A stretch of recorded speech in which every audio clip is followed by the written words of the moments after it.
The previous tenant of my new flat left a survival guide. I'm not sure I want to live here anymore. I moved in with my boyfriend yesterday. We've been together for 5 years now, and we're old and wise enough to settle down and finally leave our parents' houses. He just turned 24 and I'm 22. He's the love of my life. His name is Jamie, and I couldn't be happier to be living with him. When we decided to make the leap, we spent 2 months looking at flats and houses we couldn't afford to buy yet, so renting was our only option. But the prices were astronomical. For our budget, we would have been lucky to get a box room and a stove. Jamie works for a local 24-hour fast food restaurant, and I'm training to be a teacher. The early stages of training don't pay much, and I owe a lot in student loans, so finances are tough. We had almost given up hope until we found our flat. It was nothing special, but to us, it was a palace. A spacious 2-bedroom apartment with views of a city park, a balcony, and local conveniences. It was in a tower block in a not-so-nice area, but neither of us had been wealthy growing up. We weren't fussy, just grateful to be together. The advert was sweetened by the deposit-free option and open-ended tenancy. The landlord was happy to sign a 5-year contract if we wanted. That sort of thing never happens in the city. We were told that along with no deposit, we would also have no inspections, but would be liable to pay for any damage when we ended the tenancy. I'd never heard of anything quite like it. We knew that for our budget and location, we weren't going to get any better. We snapped the place up fast, not even bothering to view it. It felt like our only chance. Move-in day rolled around quickly, and yesterday we got the keys to our first home together. It was such a strange feeling. The day was chaos, getting our stuff in and up in the lift. We were flat number 42 on the 7th floor. The items we couldn't get in the lift had to be taken up all the stairs by the removal men. I think they were grateful we weren't any higher, but I still wish we had been able to give them a better tip. In the evening, we settled down on our secondhand sofa, given to us by a cousin of a friend, and watched some TV. We smoked cigarettes on the balcony looking at the park and fell asleep on our mattress on the floor super early because we had no energy to put the bed together yet, and Jamie had work at a hideous time of the morning. We slept soundly last night. I felt safe and happy. I don't think that feeling is coming back anytime soon, and it's all due to the note I found this morning. I found it in the kitchen, having a coffee hours after Jamie had left for his early shift at work. It was in one of the cupboards that were fixed to the wall. There were a bunch of useful items from the previous tenant. Spare keys to the flat, a set of tiny keys that locked and unlocked the windows, necessary for those with kids this high up. Spare smoke alarm batteries, and a folded up piece of paper. The note was handwritten with "New occupier of flat 42" in beautiful cursive on the blank side. I opened it up and sat down to read. I can't really describe it to you, so I'm going to copy it out below. Dear new occupier, firstly, welcome to your new home. I lived here before you for 35 years with my husband. Unfortunately, he had an incident at home recently that I'd rather not discuss that claimed his life. My sister has now decided I can't keep up with the demands of the property and has insisted that I move in with her and her husband. I was reluctant at first, but the stairs do kill me at my age, and without Bernie, it's filled with sadness. Anyway, when you've lived somewhere for as long as I have, it feels like a person that you know. You understand its personality and what makes it tick. I thought it was probably pertinent that I impart some of that knowledge on you. It's a wonderful home, honestly. I have lived through best and worst years, and leaving it behind is very emotional. But if you are to survive and get the best out of it, then there are some steps you need to follow. 1, the landlord will never bother you. He doesn't visit, call, or communicate in any way, but make sure to pay your rent in a timely fashion, always. I have only dealt with him once in 35 years, and let's just say I never missed another rent day. Any repairs required, you speak to the agent you rented the place with. 2, do not use the communal lift between 1.11 3.33 a.m. Just don't do it. This step is vital if you are to have a happy life here. It really is life or death. Don't do it.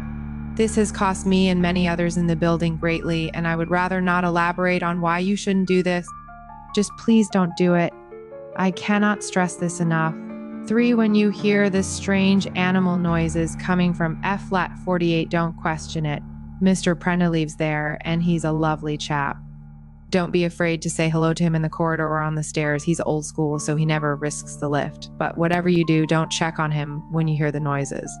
You'll know when you hear them.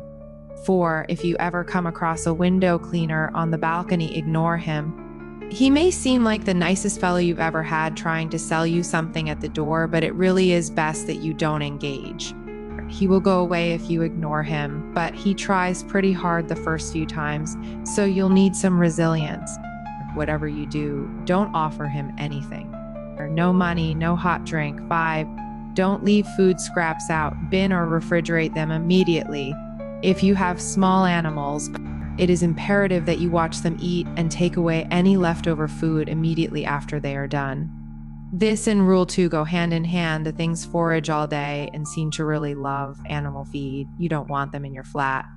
I promise you can leave what you want out between 1.11 and 3:03 a.m. So you may want to feed your pets then. 6. Don't communicate with any neighbors who claim to come from flats 65 to 72. These flats suffered a fire in the late 80s that devastated the whole floor. All the residents died in their homes. The building was mostly council-owned at the time, and they never bothered to renovate the flats. They've been empty ever since, but every now and again, someone will knock at your door claiming to live in one of these flats and ask to borrow some sugar. They will seem entirely average, but you must shut and lock the door immediately. I installed 2 extra security bolts to avoid these fuckers. I don't like to swear at my age, but they really are fuckers. 7. Simple one for you here, keep a weapon in each room. Sometimes you follow all these steps and something still slips through the net. It's better to be safe than sorry. 8. The building has a committee that will try and get you to join. It's one of those neighbors groups about improving living conditions for all residents.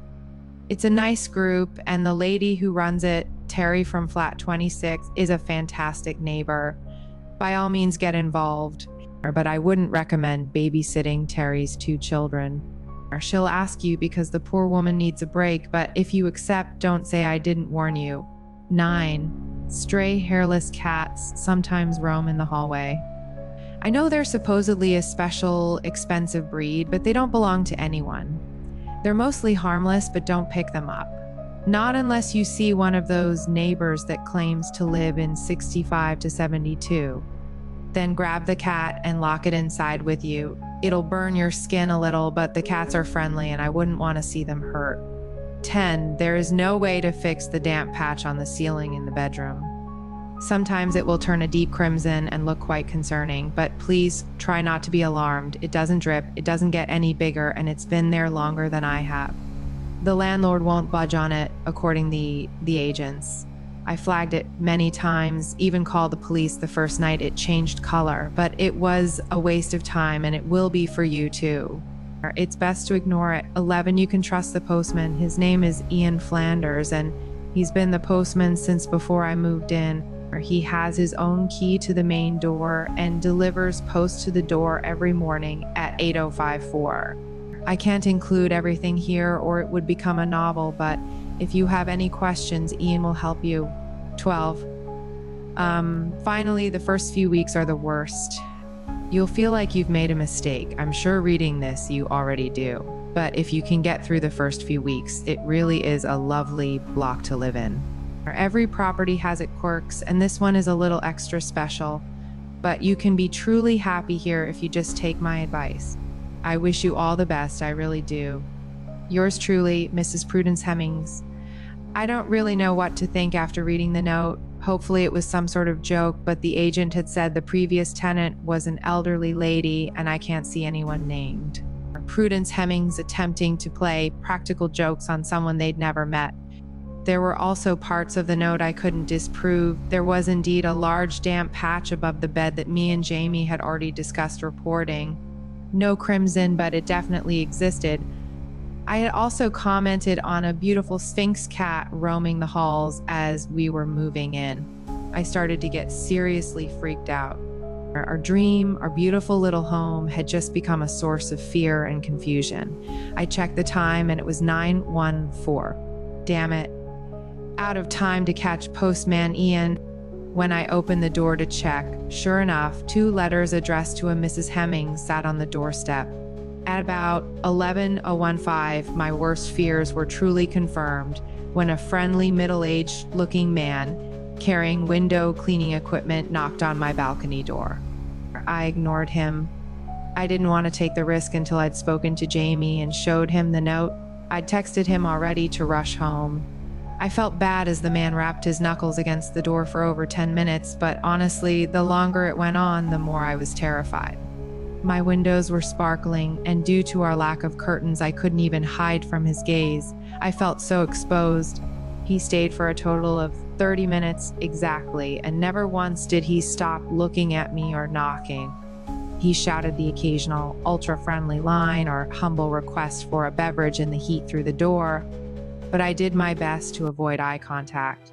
When he finally left, I looked outside every window in the flat, but I couldn't see him on any of the other balconies or see any equipment suggesting he was around. He had vanished completely. Jamie still hadn't texted me back. He must have been having a rough shift. It was a Friday and they were always busy. It wasn't often that he didn't reply. He was due home in around an hour anyway. I read the note probably hundreds of times over. I tortured myself reading it for the next hour, desperately waiting for Jamie to come through the door to tell me it was all crazy and I should relax. I hoped for that so much, but Jamie never came. His shift should have finished around midday, but by 2 p.m. he still wasn't home. I panicked, I cried. I left over 100 voice messages on his phone, but got nowhere. I finally decided it had been long enough that calling his work wouldn't embarrass him, and his boss told me that he had never turned up for his shift. I thought about it, what could have happened, and then it hit me. Jamie's shift started at 4 a.m. today. He would have left the flat at 3:15 and taken the lift down the stairs. I don't know what to do. I've tried to convince myself it was all just a big joke. Maybe Jamie wrote the note and got his boss in on it. A voice in my head kept telling me that he couldn't write like that if he tried, but I had to attempt to fool myself. It's getting late and he still isn't home. What if it's all true?